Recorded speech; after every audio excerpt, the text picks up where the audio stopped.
aí, Vinícius, como é que tá? Tudo bom? Tudo ótimo. Beleza? Vamos trocar essa ideia aí? Porra, legal, cara. Gostei, adorei quando você me ligou pra gente trocar essa ideia. Mas o que manda, mano? Eu tô com dúvida sobre produção musical. Tô a fim de produzir meu primeiro trabalho. E eu tenho visto muita gente produzindo, mas sem saber muito bem como funciona esse lance de você registrar seu trabalho, a documentação que é necessária, qual o pontapé inicial, por onde começa. Eu tô meio perdido em relação a... Pô, legal, cara. Eu fico feliz porque a gente tem uma demanda muito grande, né, cara, de músicos, principalmente na área de samba, que compreende como funciona essa parada de produção musical, entendeu? Na realidade, é o que a gente vai falar agora sobre produção musical. Mas produção musical é só a primeira etapa de uma produção de um disco, entendeu? Porque toda a demanda da produção musical ela se dá até o término das gravações. E depois tem outro papo que é o de produção fonográfica, que é a documentação disso, entendeu? Então é legal da gente começar a bater esse papo. Vamos então do início. A produção musical então é o começo de tudo, é escolher repertório, procurar profissionais. A produção fonográfica já é a parte documental do trabalho. Documental do trabalho, é isso aí. Produção fonográfica. É isso aí. A produção musical, ela se dá, o primeiro passo para a produção musical é você achar um produtor, uma pessoa experiente na produção de música em estúdio, saca? Porque o produtor musical é aquele cara que ele sabe de afinação, sabe de tempo de cada música, qual o tempo exato de uma música para que ela toque no rádio sem problema, porque a gente ainda tem esse problema hoje de uma música com mais de 4 minutos não tocar nas rádios, não sei se você sabe disso. Então é preciso ter muito cuidado na produção dessas músicas com o tempo exato para que ela possa ser uma música executável, vamos chamar assim. A média é de 3 minutos e meio a 4 minutos? Geralmente 3 minutos a 3 minutos e meio. Vamos levar por aí que é o tempo da música comercial. Então é isso. Aí vem a questão do produtor musical, entendeu? Quando você tem um produtor musical e fala para ele que você quer fazer um disco, um EP, ou enfim, criar uma produção das tuas obras, esse cara vai organizar com você o repertório, porque... Qual é a importância de um grande repertório? Um repertório é legal aquele que não se repete, entendeu? Cada música fala de um assunto, cada música aborda um problema, sabe? Se de amor, se social. Um trabalho com variedade. Com variedade, porque assim, se você estoura uma música, você precisa ter outra música da mesma qualidade para que ela entre em circuito também, porque na realidade assim, né, a revelação de um compositor de sucesso, uma coisa que eu aprendi que vale ser dita, é que assim, né, existem muitos compositores, e isso quem me falou foi o Luiz Carlos da Vila, mas poucos compositores têm capacidade de fazer música de sucesso. Daí fica todo esse problema, né? Quando a gente estoura uma música de uma opção de gente atrás e eu querendo, pô, manda música e tal. E aí é o seguinte, quando a gente quer viver de música, a gente precisa entender que assim, uma música de sucesso é uma música que você delega a alguém. E se você delega essa música a alguém, você tem responsabilidade sobre ela e sobre essa pessoa, até o artista, entendeu? Porque se você grava uma música de sucesso com um artista, que ele não é de muita expressão, sabe? E aí você não dá o tempo dessa música estourar com o cara, alguém vem e te faz uma proposta da mesma música, isso é uma traição à pessoa que confiou e que você confiou o teu trabalho a música para o mundo. Entendeu? Então, assim, esse é um passo, sabe, da produção musical que é muito importante, que é o repertório, entendeu, Vinícius? E depois do repertório tem a questão da seleção do estúdio, né? Quando você já tem um estúdio para gravar essas músicas, escolher os músicos que vão gravar contigo, né? Vale te dizer o seguinte, você que vai gravar um disco daqui a pouco, a gente precisa de artistas capacitados, porque hora de estúdio é grana, entendeu? Então quanto mais capacitado, quanto mais experiência esses músicos têm de estúdio, menos horas você gasta. E esses caras custam uma grana, viu? Aliás, vale a pena dizer que tudo tem tabela, tá? É uma pena que os músicos, principalmente de samba, nunca prestaram atenção, nunca procuraram saber quanto custa uma tabela do ECAD. Porque o ECAD tem uma tabela para músicos, sabe? para iluminador, para estúdio, para show. 6 horas de estúdio custa X. Eu já ouvi falar da tabela, mas eu não conheço a tabela. 1h20 de shows custa X, você está entendendo? Então, assim, a gente precisa saber o que a nossa arte gera, entendeu? Porque senão a gente fica meio que bobão nessa história, porque vem a questão assim, o Brasil tem uma demanda muito grande, né? Nos Estados Unidos, o cara chama de agente. Você tem um agente que o cara resolve tudo para você, né? E aqui no Brasil a gente chama esse mesmo cara de empresário, né? Mas o empresário, na realidade, ele se constrói aqui no Rio de Janeiro e no Brasil a partir das gravadoras, sabe? As gravadoras tinham um contrato com um artista que promovia ele, aí vinha um empresário que já tinha aquele cara. A gente que não tem gravadora e que somos artistas independentes, nós precisamos ter consciência de como organizar a nossa carreira e a nossa obra, entendeu? E aí você precisa saber essas tabelas. Quanto custa? Quanto vale o meu trabalho?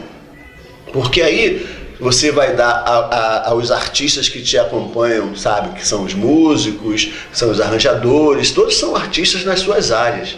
E essas pessoas têm um valor, sabe, de tabela que vale o trabalho deles. Logicamente, a gente tem o privilégio de ter amigos que às vezes cobram metade disso, ou alguns até não cobram nada, mas vale dizer que isso tem um preço, viu? E que é profissional a gente cumprir com isso. Quando você escolhe esses músicos que estão altamente capacitados, que vão para o estúdio gravar com você, né, o próximo passo dessa gravação são usar esses músicos para fazer as bases.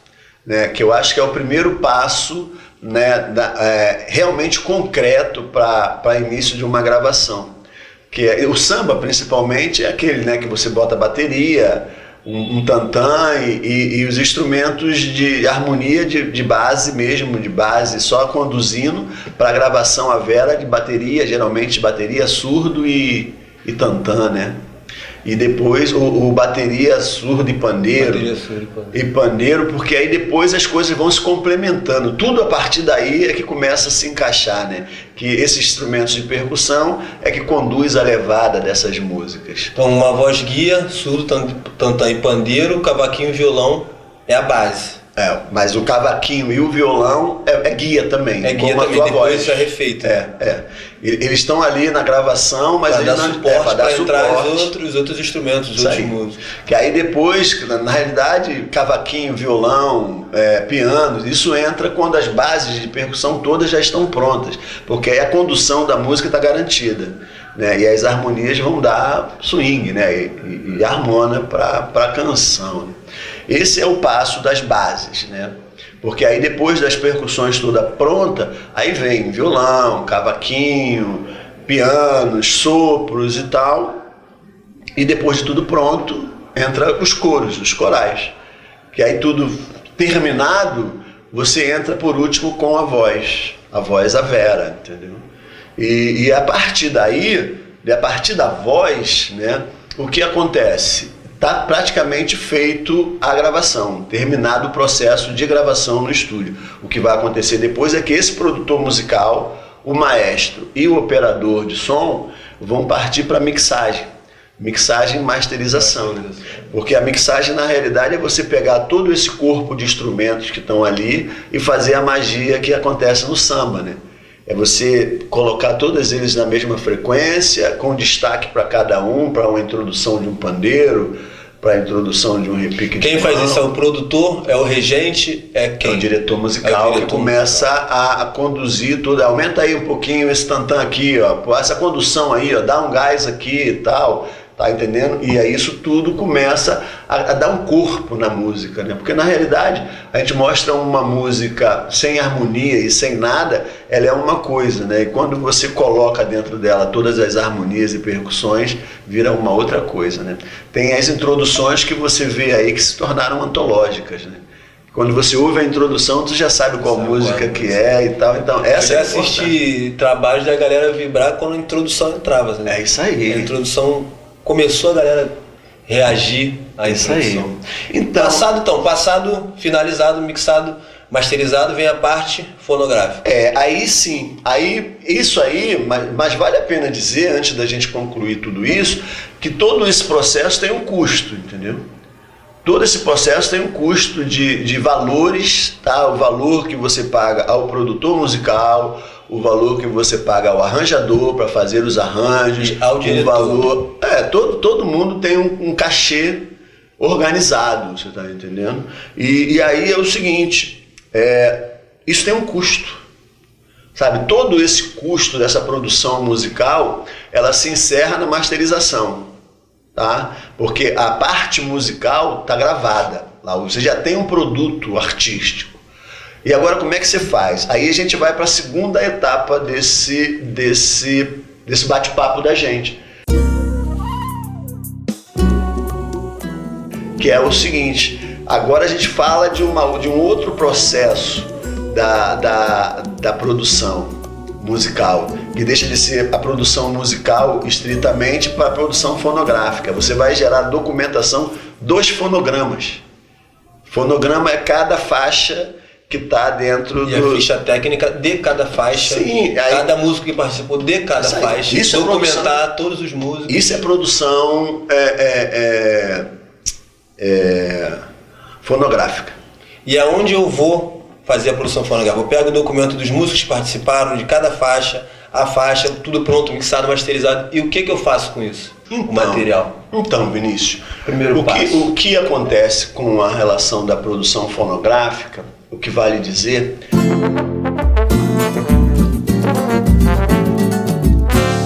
que assim, para eu discutir a questão da produção fonográfica, eu vou precisar de um outro programa, entendeu? De um outro bate-papo, para a gente poder trazer um cara, por exemplo, de direito autoral, que eu já convidei um amigo meu, que é especialista em direito autoral, para a gente trocar um papo igual esse que a gente está falando.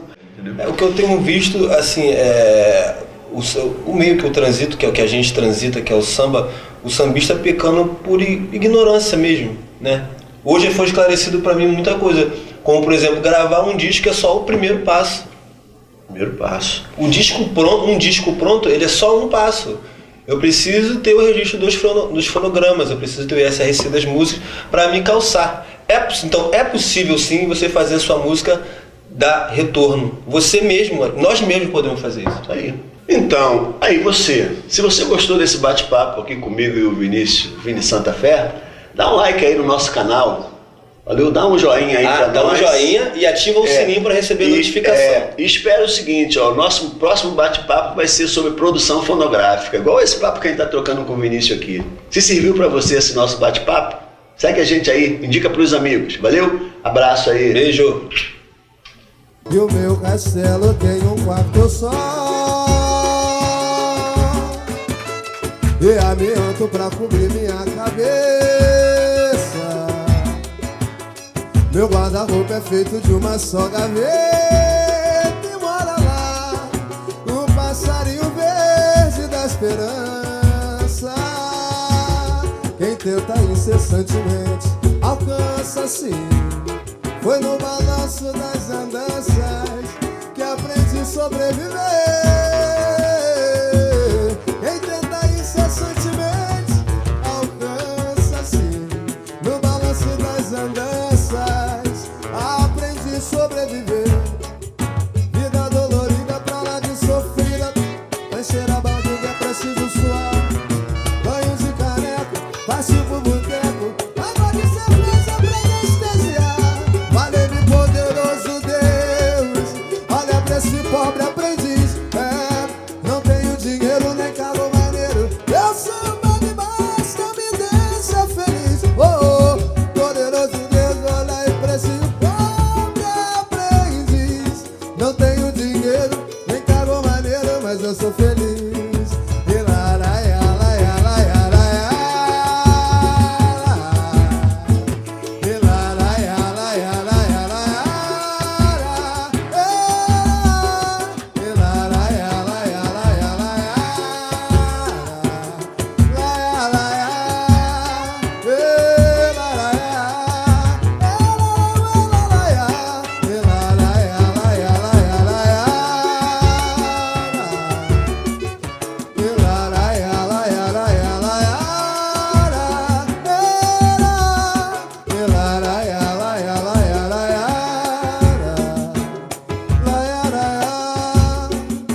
No meu castelo tem um quarto só. Valeu, valeu, valeu. Eu de novo vou falar. É isso, viu?